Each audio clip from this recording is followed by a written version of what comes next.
guys, welcome to back my channel. Hope you all are doing well. तो अब हमारी pregnancy के 7 महीने पूरे हो चुके हैं। इसके साथ ही हमारी प्रेगनेंसी का बहुत सारा टाइम निकल चुका है और बहुत थोड़ा सा टाइम बचा हुआ है।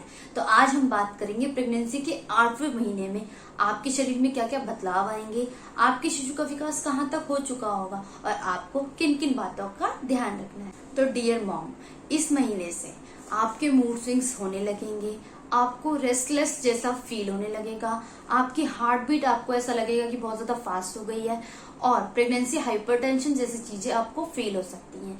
ये सब आपके प्रेगनेंसी हार्मोन्स की चेंजेस की वजह से हो रहा है। आपके फुटवेयर का साइज भी बढ़ सकता है, जो हो सकता है परमानेंट बना रहे। आपको फॉल्स लेबर पेन भी आ सकते हैं। फॉल्स लेबर पेन से बचने के लिए आप गर्म पानी पी सकती हैं, गर्म पानी से नहा सकती हैं। ऐसा करने से आपके अगर लेबर पेन फॉल्स होंगे तो वो रिड्यूस होना शुरू हो जाएंगे। इस समय से बहुत सी माओं का बीपी बढ़ना शुरू हो जाता है, तो इसलिए आपको इस बात का भी ध्यान रखना है कि आपको हर 15 दिन पर अपना बीपी जरूर चेक करवाना है। इसके अलावा आपके डॉक्टर अब आपको 15 दिन पर विजिट के लिए बुला सकती हैं। कभी कभी आपको ऐसा लगेगा कि बेबी बहुत ही कम मूवमेंट कर रहा है।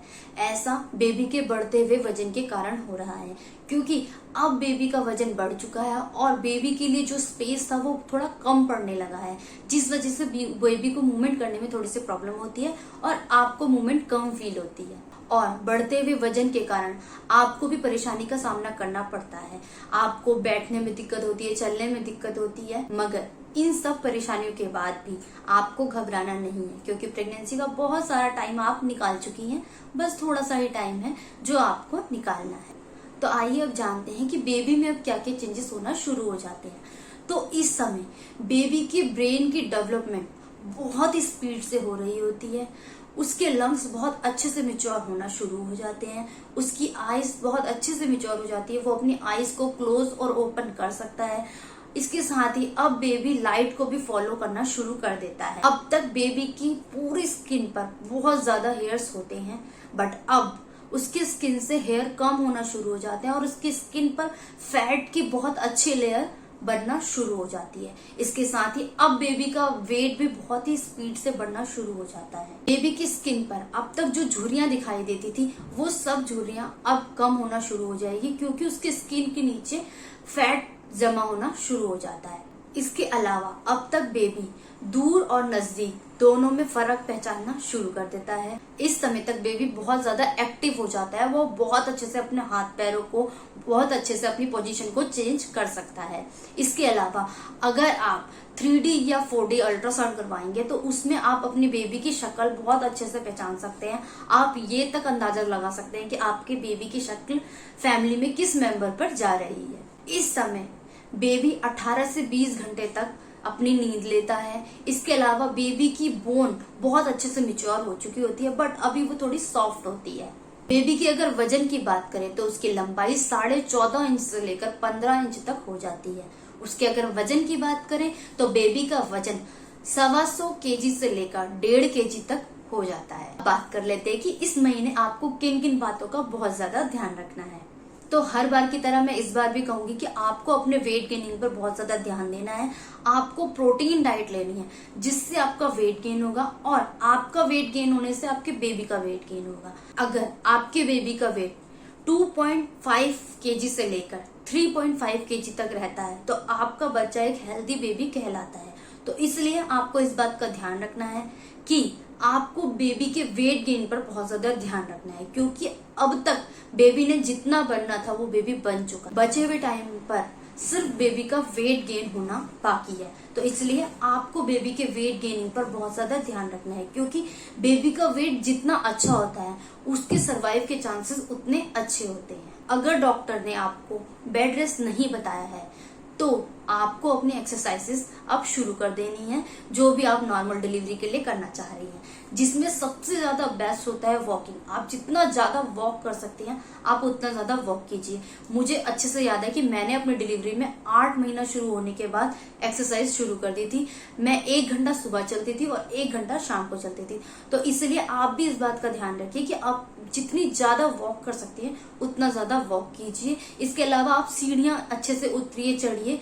इसके अलावा अगर आपने अब तक नहीं सोचा हुआ है तो अब आपको सोच लेना है कि अब आपको अपनी डिलीवरी कौन से हॉस्पिटल में करवानी है, और डिलीवरी से पहले आपको अपने हॉस्पिटल में 1 या 2 विजिट जरूर लेनी है, और उस हॉस्पिटल में क्या क्या फैसिलिटी है इस बात का आपको पता कर लेना है। हॉस्पिटल डिसाइड करते समय आपको इस बात का ध्यान रखना है कि कोशिश ये करनी है कि हमेशा उसी हॉस्पिटल को डिसाइड करें जिस हॉस्पिटल में सभी फैसिलिटी अवेलेबल हो, जैसे बच्चे के लिए नर्सरी अवेलेबल हो, ब्लड बैंक अवेलेबल हो, ताकि अगर कोई इमरजेंसी होती है तो आपको दूर ना जाना पड़े, वहीं आपका बच्चा शिफ्ट हो सके, या अगर ब्लड की जरूरत पड़ती है तो आपको दूर ना जाना पड़े।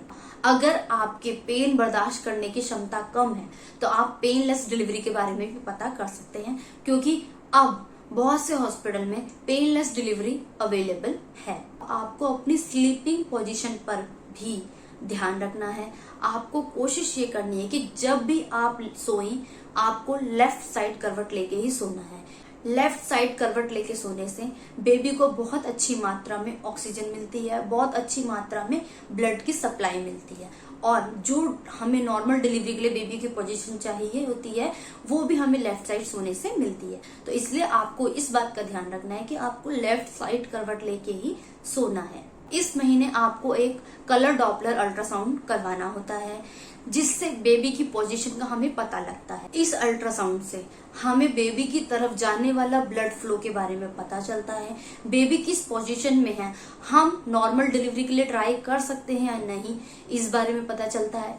कई बार ऐसा होता है कि डिलीवरी पास आने के टाइम पर बेबी के आसपास का एमनियोटिक फ्लूइड रिड्यूस होना शुरू हो जाता है। इस बात का हमें इस अल्ट्रासाउंड से ही पता चलता है। अगर आपके बेबी का एमनियोटिक फ्लूइड रिड्यूस होना शुरू हो जाता है और वो पानी कम हो जाता है तो इस कंडीशन को IUGR कहा जाता है, और इस IUGR से ही डॉक्टर इस बात का अंदाजा लगाते हैं कि बेबी किसी परेशानी में है, जिस वजह से बेबी में IUGR होना शुरू हो गया है। और इस कंडीशन में कई बार ऐसा होता है कि आपको लेबर पेन शुरू ना भी हुए हों तो भी डॉक्टर आपको एडमिट होने की सलाह देते हैं और आपको आर्टिफिशियल पेन करवाकर आपकी डिलीवरी करवाई जाती है। तो इसलिए आपको इस बात का ध्यान रखना है कि आपको ये अल्ट्रासाउंड करवाना है। डिलीवरी के समय बेबी के गले में मल्टीपल नाल लिपटी होती है। सिंगल नाल में तो डॉक्टर्स नॉर्मल डिलीवरी के लिए ट्राई कर लेते हैं, बट एक से ज्यादा नाल लिपटी होने के कारण नॉर्मल डिलीवरी के लिए ट्राई नहीं किया जाता, क्योंकि अगर बेबी के गले में मल्टीपल नाल लिपटी होगी और हम उसे नॉर्मल डिलीवरी के लिए ट्राई करेंगे तो इस कंडीशन में बेबी की डेथ होने के चांसेस बहुत ज्यादा बढ़ जाते हैं। तो इसलिए डॉक्टर नॉर्मल ट्राई के लिए आपको मना कर देते हैं। इस बात का हमें इस अल्ट्रासाउंड से ही पता लगता है। बेबी डिलीवरी के बाद हमारे हाथ में किस कंडीशन में आने वाला है, बेबी का क्या वजन रहने वाला है, इस सब बात का हमें इस अल्ट्रासाउंड से ही पता लगता है। तो इसलिए आपको ये अल्ट्रासाउंड जरूर करवाना चाहिए। अब आपको अपनी बेबी की मूवमेंट पर बहुत ज्यादा ध्यान रखना होता है। पूरे दिन भर में आपको 10 से 12 मूवमेंट बेबी की फील होनी चाहिए। अगर कभी आपको ऐसा लगता है कि आपकी बेबी की मूवमेंट कम फील हो रही है या बहुत ज्यादा फील हो रही है, कई बार ऐसा होता है कि बेबी की मूवमेंट आपको दिन भर में 20 से 25 हो जाएंगी या 15 से 16 मूवमेंट हो जाएंगी, तो ये दोनों ही खतरे की बात है। अगर आपको कभी भी ऐसा लगता है तो आपको तुरंत अपने डॉक्टर से कंसल्ट करना है। कई बार ऐसा होता है कि उस समय डॉक्टर अवेलेबल नहीं, तो इस कंडीशन में आपको अपने नियरेस्ट नर्सिंग होम जाना होता है। वहां जाकर जो भी इमरजेंसी में डॉक्टर होंगे वो आपके बच्चे की धड़कन सुनकर आपको सुनाएंगे, या अगर कोई प्रॉब्लम सीरियसली हुई तो वो आपके डॉक्टर से कंसल्ट करके उन्हें प्रॉब्लम बता सकते हैं। तो इसलिए आपको इस बात का ध्यान रखना है। तो गाइस आज की वीडियो में इतना ही था। वीडियो आपको पसंद आई हो तो वीडियो को लाइक कर देना और चैनल को सब्सक्राइब करना बिल्कुल नहीं भूलना। इसके अलावा अगर आपके मन में किसी भी तरीके का कोई भी डाउट हो तो आप मुझे कमेंट सेक्शन में लिख सकते हैं। मैं कोशिश करूंगी कि आपके डाउट को क्लियर कर पाऊं। इसके अलावा गाइस अगर आप मेरे साथ जुड़े रहना चाहते हैं तो आप मेरे दूसरे चैनल को भी सब्सक्राइब कर सकते हैं। उस चैनल पर मैं किचन, ब्यूटी, फैशन और लाइफस्टाइल के बारे में वीडियोस लाती रहती हूँ। तो गाइस आज के लिए बाय बाय।